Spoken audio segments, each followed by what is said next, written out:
इस वीडियो में हम बात करेंगे कि महिलाओं के साथ अपराध होने पर एफआईआर लिखवाने की कौन सी गाइडलाइंस हैं जो कि होम मिनिस्ट्री के द्वारा जारी की गई हैं और जिसे सभी को मानना बहुत जरूरी है। तो गृह मंत्रालय यानी कि होम मिनिस्ट्री ने सभी चीफ सेक्रेटरीज और एडवाइजरी को महिलाओं के खिलाफ क्राइम इन्वेस्टिगेशन के लिए एडवाइजरी जारी की हुई है और महिलाओं की सुरक्षा के लिए इन एडवाइजरी को फॉलो करना बहुत जरूरी है। आइए जानते हैं ये गाइडलाइंस कौन सी हैं। महिलाओं के खिलाफ क्राइम के मामले में सख्त कार्रवाई की जानी चाहिए और एफआईआर को दर्ज किया जाना चाहिए और उनके साथ यौन उत्पीड़न होने पर एविडेंस कलेक्शन किट का यूज करना बहुत जरूरी है। इसके अलावा फोरेंसिक एविडेंस भी इकट्ठे करना जरूरी होगा और यौन उत्पीड़न के मामले में इन्वेस्टिगेशन 2 महीने के अंदर पूरी होनी चाहिए।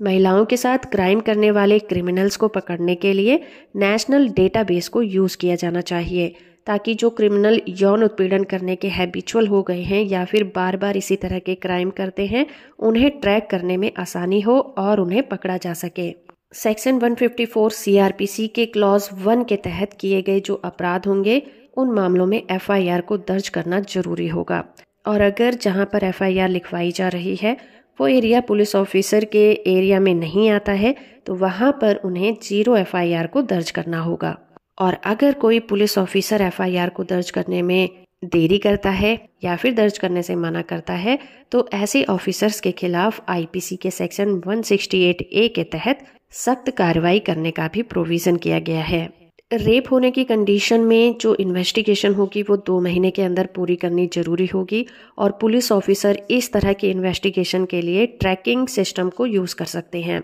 और रेप या फिर यौन उत्पीड़न के मामलों में जो पीड़िता होगी उसकी जांच एक रजिस्टर्ड डॉक्टर के द्वारा करवानी जरूरी होगी।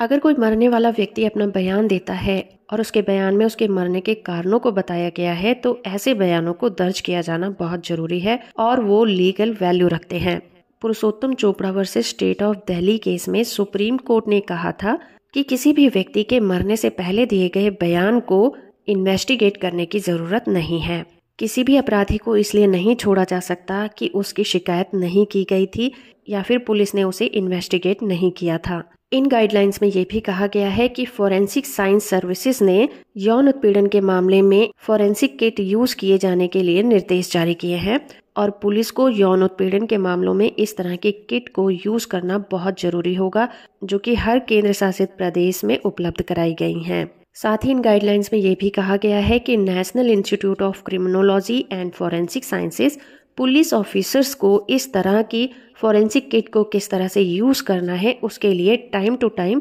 ट्रेनिंग भी मुहैया करा रही हैं। और आखिर में इसमें यह भी कहा गया कि अगर कोई पुलिस ऑफिसर महिलाओं के खिलाफ होने वाले अपराधों में किसी भी तरह से असफल रहता है, इन गाइडलाइंस को फॉलो करने में किसी तरह से असफल रहता है तो उस ऑफिसर के खिलाफ सख्त से सख्त कार्रवाई की जाएगी। तो इस तरह से गृह मंत्रालय ने सभी राज्यों और केंद्र शासित प्रदेशों को ये सुनिश्चित करने के लिए निर्देशित किया है और इस गाइडलाइंस की सभी उपायों का कड़ाई से पालन करने के लिए निर्देश दिया है। जहां पर महिलाओं के खिलाफ कोई भी अपराध होता है तो इन सभी गाइडलाइंस को फॉलो करना सभी के लिए बहुत जरूरी होगा। इन गाइडलाइंस के पीडीएफ कॉपी का लिंक आपको नीचे डिस्क्रिप्शन में मिल जाएगा। वीडियो इन्फॉर्मेटिव है तो आप इसे लाइक, शेयर और चैनल को सब्सक्राइब करना बिल्कुल मत भूलिएगा।